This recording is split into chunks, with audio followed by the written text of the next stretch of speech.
Thanks very much, Cheryl. It's great to be here talking about such a valuable topic. And I know that some people have asked, well, how do I care for myself without feeling guilty? And I'm here to say that that's a really helpful way to cope and care in hard times.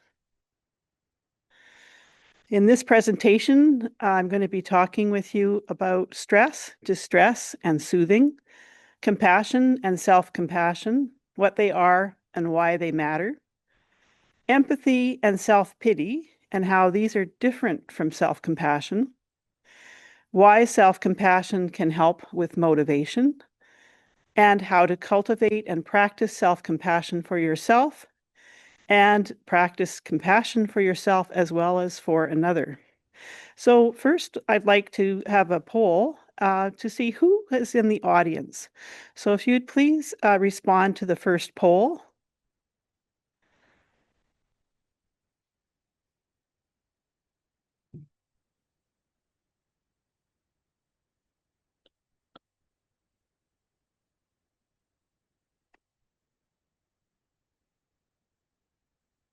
So based upon the choices, uh, it looks like I'm a person diagnosed with cancer is the majority, and I'm a person caring for someone diagnosed with cancer, or I have a loved one who is diagnosed with cancer, is in the uh, is in the meeting.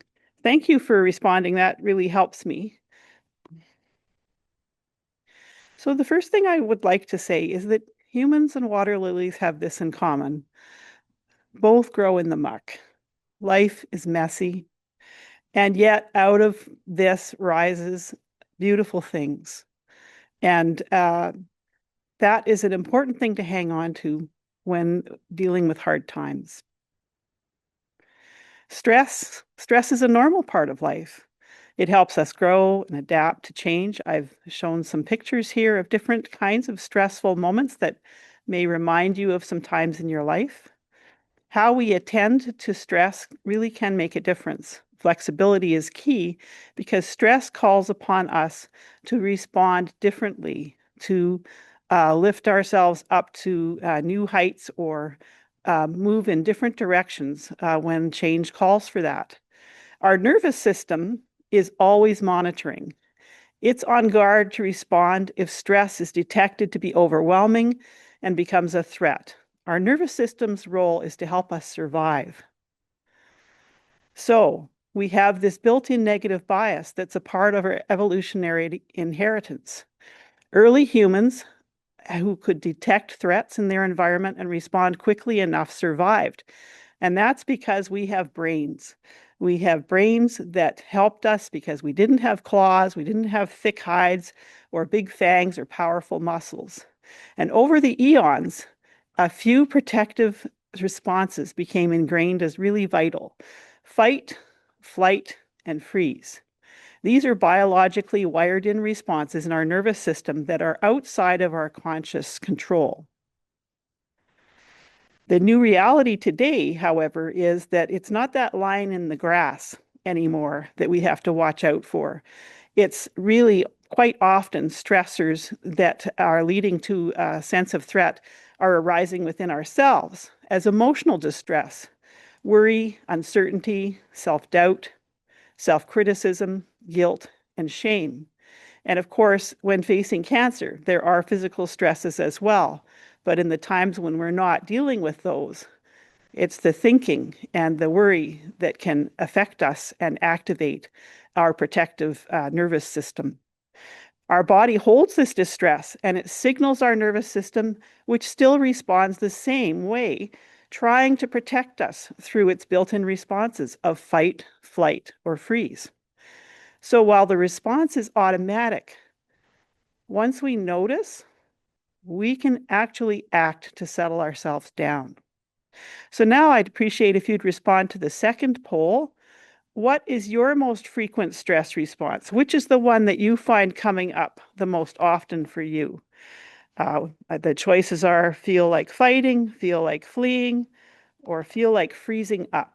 So just checking to see what it's like because we're all different, and depending on our life history, different responses have been favored. So if you can see the poll, it's quite interesting.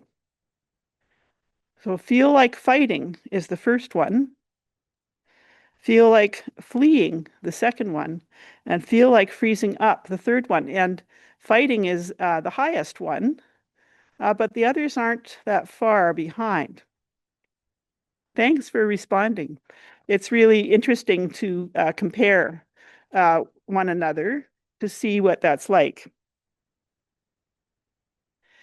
Okay, so how do we notice how we're feeling? Well, empathy has a big role to play in that, recognizing feelings. And usually it's recognizing feelings we observe others expressing, that we can understand and share. And you might notice when you see somebody else who is in distress or has had something happen to them that is difficult, that you even have a bodily response to that, almost like you're mirroring to some extent their distress. And that's called empathic resonance. So empathic resonance can get you into that felt sense that that person's going through, but it's not really going to help you to move forward and do something effective. It's just going to help you understand. It's compassion that follows empathy. And compassion, it's the action that we take after we empathize with the person. So when a person is suffering, we do things to actively respond to alleviate their suffering. It might be giving them a hug. It might be giving them a word of encouragement. It might be helping them to get up. And then for those who've made a mistake or performed a misdeed, compassion is when we respond with an open-minded, non-judgmental attitude, rather than harsh criticism or severe judgment. Basically, you're recognizing your shared humanity with that person. You're saying, I recognize how that is. I've been there. Self-compassion is simply compassion turned inward. So that caring response that you offer to another, self-compassion is just bringing that into your own self. In order to have self-compassion, though, first we have to have empathy for ourselves. That means allowing ourselves to lean in and feel our feelings, even if they're unpleasant, accepting them just as they are, just as we would for others. Then we can act to alleviate our own distress and soothe ourselves when we're suffering by actively responding to alleviate our suffering, asking ourselves, what do I need right now? Maybe it's a glass of water. Maybe it's a walk. Maybe it's a hug. And when we've made a mistake or performed a misdeed, responding with an open-minded, non-judgmental attitude. So as Kristen Neff, who is a pioneer in this area, has said, it's treating yourself as to the same kindness, care, and concern you would show a good friend. So self-compassion is not pity. Self-pity involves self-absorption in one's own suffering. And that can really be a slippery slope because it leads to a loss of flexibility. But we all do it. We all feel sorry for ourselves, for the situations we find ourselves in. That's a perfectly normal thing. But it is the patterns of thinking that you can get hooked into that can contribute to a bit of a spiral down. Examples would be if only, woulda, coulda, shoulda, guilt and shame, black and white thinking, I always, I never, withdrawal and self-isolating, nobody would understand, nobody should see this. Over-identification with the distress can lead to very narrowed attention so that there's no looking around to see what else is here for support. So this can lead to distress and overwhelm if it persists. It can increase anxiety and avoidance.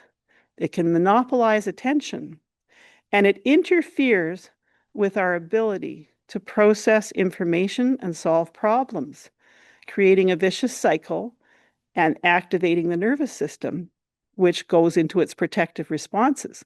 One of the things about the nervous system's protective responses, when it's concerned about survival, it takes that higher brain offline. So all the thinking and reasoning that is usually available is not as available when you're at that point because your nervous system's more concerned about your survival. Self-compassion, however, helps in distress. Self-compassion is not something we practice when we're having a beautiful day, when we've just gotten that job, just finished that project, or just seen our family member do something we're very proud of. It's something we practice when we feel bad.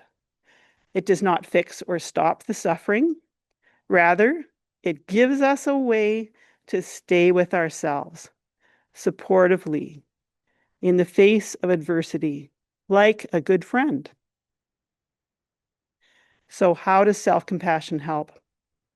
Well, first of all, accepting and allowing your feelings. So that means leaning in and feeling them to notice what you're feeling when they're arising, but without judgment, without guilt, shame, or blame.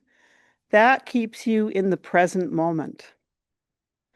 Actively tending to yourself with kindness in the face of difficulty actually helps decrease distress. It makes it possible to pay accurate attention. And that leads to better information processing because your nervous system is not trying to make you survive and taking your higher thinking offline. So you have that available. You've got your higher thinking available. So that means better problem solving. And that is more helpful for coping. So the takeaway from this is to know that practicing self-compassion can actually help you manage your situation more effectively. Well, what about motivation? Responding to our distress with self-compassion is not self-indulgent. It's not lazy. And there's no need for any guilt. It actually helps foster motivation. And that's because it's not based on judging self or others. So recovery from failure is facilitated, including increased responsibility for self because you're looking to see, what do I need? How can I support myself through this? So you're much more self-aware. That's a necessary condition for motivation and achievement. And this has actually been experimentally demonstrated by Dr. Leary at Duke University many years ago with university students, where he actually tested this and actually found that self-compassion was an important factor in students' recovery from failure and their ability to pick up and move on and try again. More recent research shows, well, here's a wonderful study that is a systematic review that was just published this year, just last month. It looked at 24 studies that looked at self-compassion and helping people cope with cancer. So that's over 3,600 people across 13 countries where they assessed the association between self-compassion and psychological distress or well-being, and found that self-compassion emerged as a key protective factor across the cancer trajectory. So that means at any point along the cancer experience, at the beginning, in the middle, at the end, in recovery, self-compassion can make a difference to psychological well-being in terms of managing anxiety, managing depression, and coping with stress. What about the caregivers? There are smatterings of studies of caregivers with various different kinds of health concerns or situations. I found this one published this year for people who are cancer caregivers, finding similar results. This was a study looking at 150 informal caregivers, so that's family members, friends, supporters who are not the formal healthcare providers. And again, findings suggest that self-compassion is a valuable psychological resource for cancer caregivers. Caregivers who practice self-compassion had higher levels of psychological well-being regardless of the context that they were in. So isn't that good to know? So you can see now why this is one of my favorite topics. So self-compassion is important. We need both hands to practice compassion for the caregivers to sustain compassionate action towards another. It is important to have compassion for yourself, and that can be cultivated. And for the people who are in the midst of distress, self-compassion can be cultivated. So we're going to move on now to take a look at that. There are three components of self-compassion: kindness, mindfulness, and common humanity. Let me go into these a little bit more. Mindfulness. That's that awareness of our present moment experience I was talking about before, where you lean in and you check in on your feelings just as they are, with acceptance and not judgment. So you can see that image of the fellow and his dog walking along, and the fellow's head is full of stuff, and the dog's just taking in the scene. So the dog is in a more mindful state, if you will. So when we're able to recognize our distress, then we can respond to ourselves with kindness. So to open our hearts, first we've got to open our eyes. So that means checking in on how we're doing in this moment. Common humanity. Everyone suffers. This is a normal part of the human condition, and so is being imperfect. So accepting this and knowing we're not alone, there's no need or benefit to isolating oneself from others. So we can think of failure as part of life's apprenticeship. Life's apprenticeship. One day at a time. The third component is kindness, and it has two parts. The first is to be warm, gentle, and understanding towards ourselves when we suffer, fail, or feel inadequate, rather than engaging in self-blame, shame, and harsh self-criticism. The second part is actively doing something to comfort and soothe ourselves, to make things better for ourselves if we can. So these would be healthy choices, I'm here to say, like belly breathing, hugs, prayer, meditation, a cup of tea or coffee, a walk, phone a friend, have a bath or a shower, exercise, creative activities. These are all things that stimulate the feel-good chemicals that get released in our body. And of course, practical problem solving, advocacy, assertive communication. If you need information and it's going to help settle you down, making a connection with the person on your team who can give you that information. Then there's the soothing. So I just talked about a bunch of different kinds of soothing. Now, this is the part where we're biologically wired. Just like for survival, we have built-in connections because we're mammals. So we're wired for caring and connection, and that's necessary to our survival too. And researchers have found that there are three compassion triggers, and these activate physical responses in our body: physical warmth, physical touch, and vocalization with a universal soothing sound. So you see the picture I showed of that crying child again. And we all have a similar response when we see a crying child, I think, of wanting to pick that child up, give them a hug, and soothe them with the sound, "Oh, there, I'm here." That kind of response has been found across cultures around the world. It's a human feature. Now, before we get into practicing some self-compassion, which we're going to do next, I want to just give you a heads up to go slowly. And you might wonder about the pictures I chose. I've got a couple of firefighters, and I've got a cat who's slowly investigating the lump under the carpet, which is another cat waiting to jump up and really surprise that first cat. So that's to just, in a playful way, let you know that when emotions have not been tended for some time, they can build up. So when finally being given some attention, At first, it can feel overwhelming. So this has a term that's been coined backdraft, which is actually a firefighter term that has to do with, when there's a fire in the house, you don't open the door wide when you're first, going in to stop the fire. You check the door, you check the heat, you see how warm the door is, you open it a little bit at a time. So that's what I'm suggesting with feelings. Best to go slow.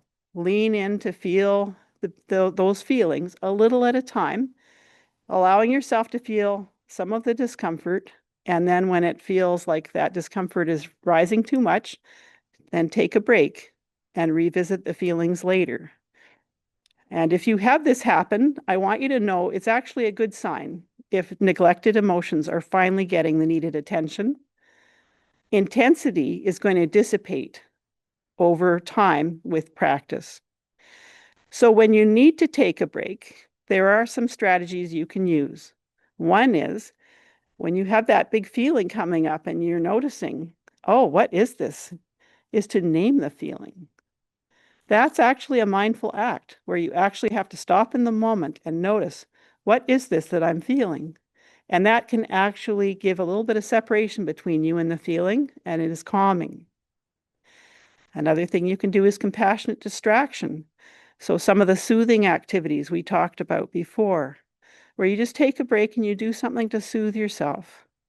So remember that you're getting that physical wiring activated for caring and connection, asking for a hug or giving yourself a hug, going for a walk, doing something soothing for some people, even doing some coloring, where it's something very repetitive and rhythmic and enjoyable.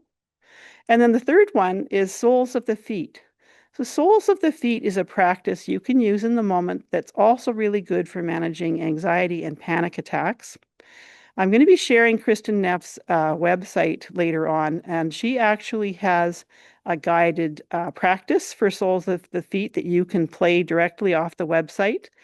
And it's really about focusing on the soles of your feet. So actually noticing the weight passing through the soles of your feet and shifting that weight around and noticing the support beneath the soles of your feet and shifting your weight around so you feel it through your toes, the sides of your feet, the heels, the arches, the balls of your feet, and doing that a couple of times. And when you do that, because you're paying attention to your body here and now, another mindful act, I might add, you're actually unhooking the cycle of thinking that's running in the background that can get your anxiety to rise. So it can give you a little rest. Okay, so now we're going to practice a couple of these self-compassion practices. And this is by invitation. So you can choose to follow along if you like, but don't feel that you have to. This is also a version of this is in your handouts if you have opted to get the handouts with the conference. So I'd like to invite you to recall a point of distress, but not anything big. Choose something small for practicing. Maybe if on a scale from 1 to 10, maybe something around a 2 or a 3. Maybe something that was irritable earlier this week. And as you hold that in your mind, I'd like you to just notice the feelings and sensations arising in your mind and your body. So just take a minute now to just notice that.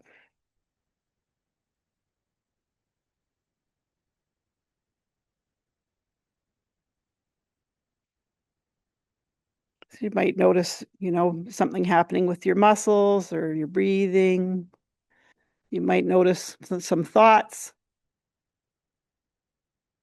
Okay, so I hope you've been given enough time. I'm going to now invite you to practice the 3 elements of self-compassion we went over earlier. The first one, saying to yourself, this is a moment of suffering. So just acknowledging with acceptance the feelings that are arising in this moment. Giving yourself some warm, caring touch. Maybe hands over your heart, or maybe it's a self hug. Some people like hands on the belly, or a hand on the shoulder, as if to say, I've got your back. The key here is the skin doesn't discriminate who's providing the warm, caring touch, as long as it's received. Now for the next element, say to yourself, this is a part of life, common to humanity. Remind yourself you are not alone. Others also suffer, some more and some less. And then the third statement, may I give myself kindness, patience. So responding to your own distress with tender, non-judgmental attention. Addressing yourself with a caring tone, as you would a good friend. Offering words of encouragement and comfort. And notice as you do this, how your body is responding. There are neurochemicals that are actually being released to help settle all those body responses down as you pay attention to yourself in this kind, compassionate way.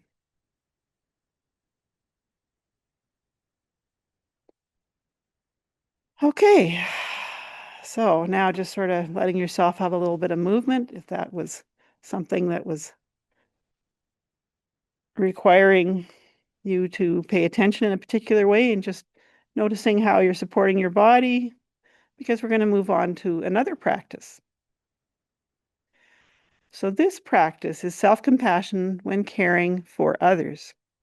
You can do this when you're in the room with the person, or it could be an intention that you're sending out to them. We're going to do it today as an intention that you're sending out. It's compassionate breathing. And when you're in the presence of someone who is suffering, the breath can be used as a way to give both yourself, remember that empathic resonance, that you are also having a felt sense of what that suffering feels like. So give yourself some compassion, as well as offering the other compassion.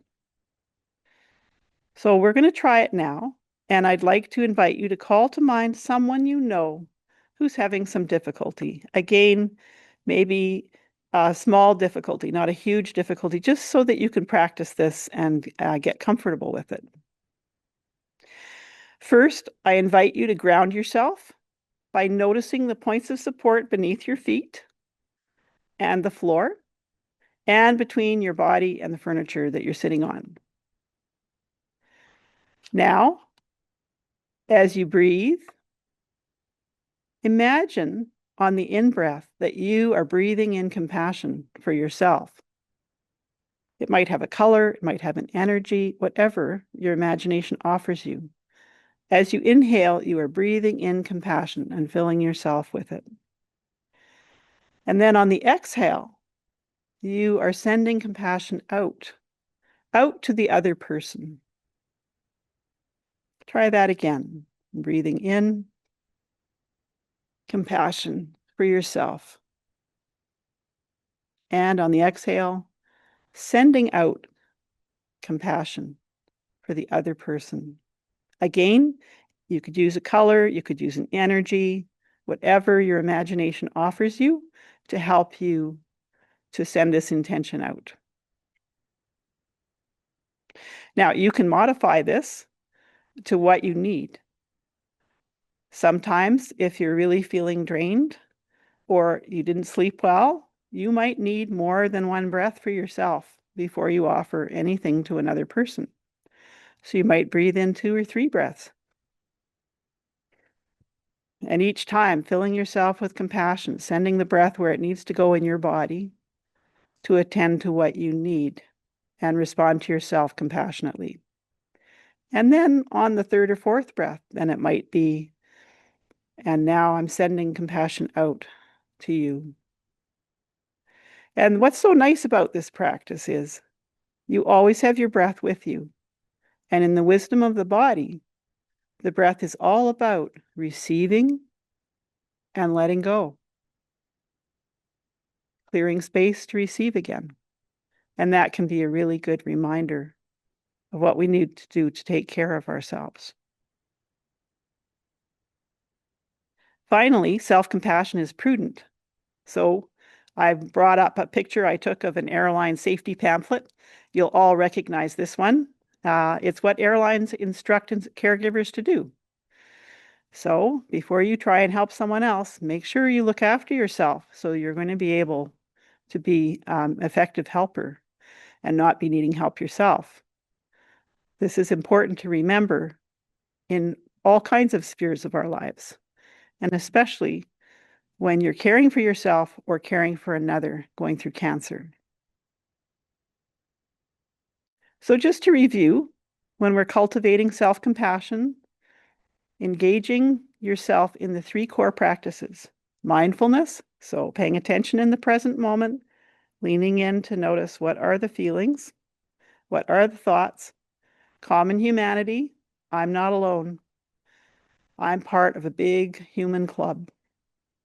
Self-kindness, may I offer myself kindness, may I offer myself patience. And then the activities we just did, so the mind and body self-compassion break and compassionate breathing, both of which are in your handouts. Here are the resources I referred to earlier. The first one is Kristen Neff's site, which is self-compassion.org. It includes the self-compassion scale, so you can actually check your self-compassion, and then it has self-compassion exercises that you can actually do right from the website. There are lots of free resources, and there's information about community, training, and events, as well as a compilation of the research literature. She's been conducting research on this for over 25 years. And of course, there's a whole community of researchers now who are doing that. The second link is the Center for Mindful Self-Compassion. It was set up by Kristen Neff and Chris Germer and their associates. It has information about mindful self-compassion training and events, including online events, some of which are free. And closer to home, we have our wonderful Patient and Family Resource Center right at Cancer Care Manitoba at the 675 McDermott location, which is attached to Health Science Center. You can see here our wonderful coordinator, Kathleen, holding some materials. There is helpful information about cancer and treatment, including in other languages. There's self-care information and resources in hard copy and also online links that she can tell you about. She can consult with you by phone. She can mail out materials to you. And you can browse the collection by going to the library link that you can see on this slide. The Resource Center is open weekdays 9 to 4 p.m. and it has a little refreshment counter with coffee, tea, and cookies, and a really comfortable space in which to sit and have a little quiet time.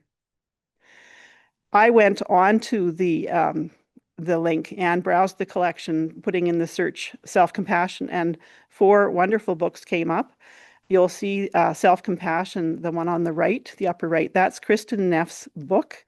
And then Chris Germer, who's a clinical psychologist who is very much an advocate for self-compassion. He has a book as well. And then there's 2 other authors who are offering their insights and resources that you could also take a look at. Thank you for listening to my talk and following along with the activities. It's great to have this opportunity to bring this to you. And this picture is a picture of the beautiful LaSalle River at La Barriere Park a few years ago at about this time of year, actually. And these are my references. And I'm just going to go back to that lovely picture now and invite Cheryl up to the podium.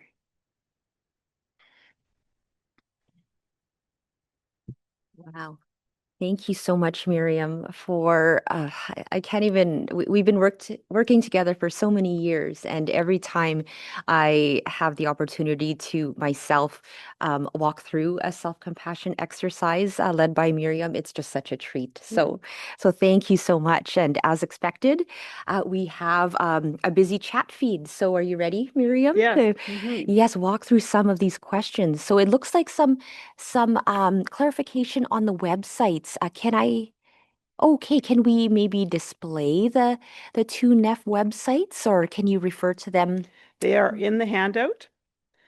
So you can certainly see them there. And if our tech support will kindly bring us back to the slides, then we can take a look. Are there other questions we need to scroll through, or can we move back and forth?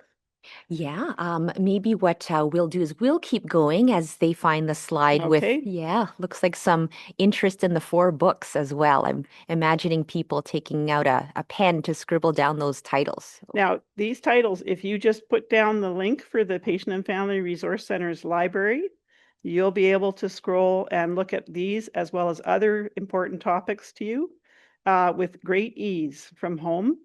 And of course, you can always call Kathleen and say, I'm looking for something on this particular topic, and she'll be able to help you. Or you can just drop in to room 1016 on the main floor at 675 McDermott and see Kathleen during weekdays between 9 and 4. Great. And it looks like if people want to jot this down, they've posted, and I trust they'll do that in the chat feed too, so people can see. But our internal, oh no, it must be external as well, website to the library is www.ccmb.library.site. Lots of resources there. Mm-hmm. Okay, so I thought I spotted another a question if we can, there we go. So, what if, oh, this is a good one. What if people think your acts of self-compassion are self-indulgent? Any thoughts? Well, you can certainly cite that there's research to prove that that's just not the case, which is why I had Dr. Leary's study cited in my presentation, because this is a common faulty kind of view about self-compassion. It's just not the case. And so neat that there's a lot of research that people can tap into to Yes. answer those comments. What about this one, Miriam? How can I encourage people I know to practice more self-compassion? Well, that's a good question. And I guess one of the ways you encourage them is by leading by example, letting them know you really need to look after yourself and that you're doing things to look after yourself that are really helpful, and encouraging them to notice what is helpful to them so that they can look after themselves.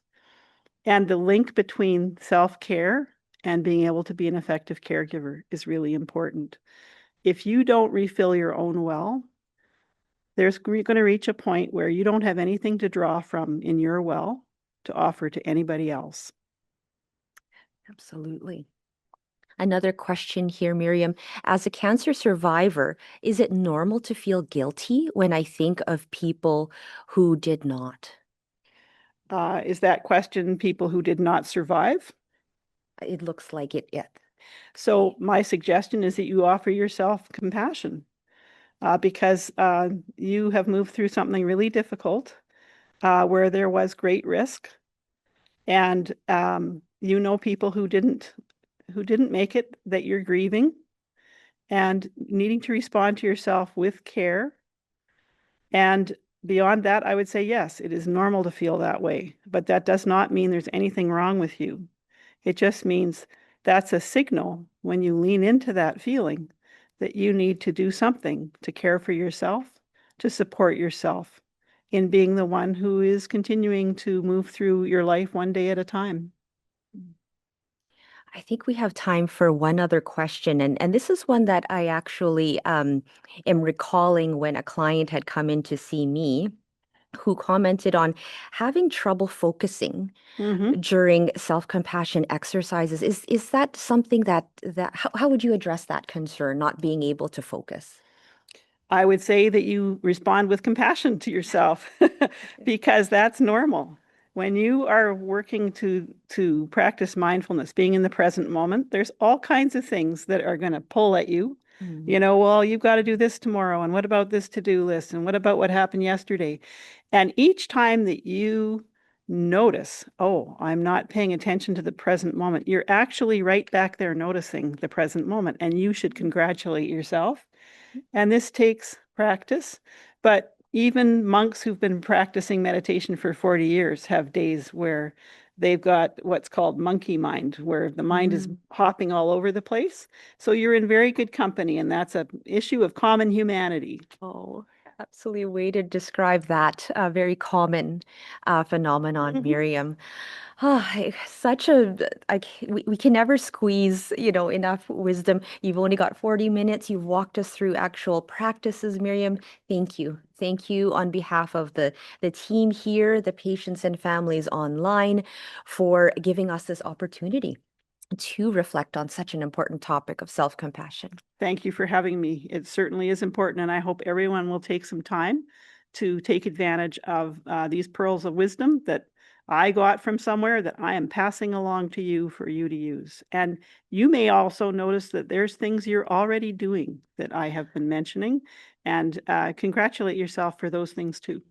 Absolutely. Thank you again, Miriam. You're welcome. Okay.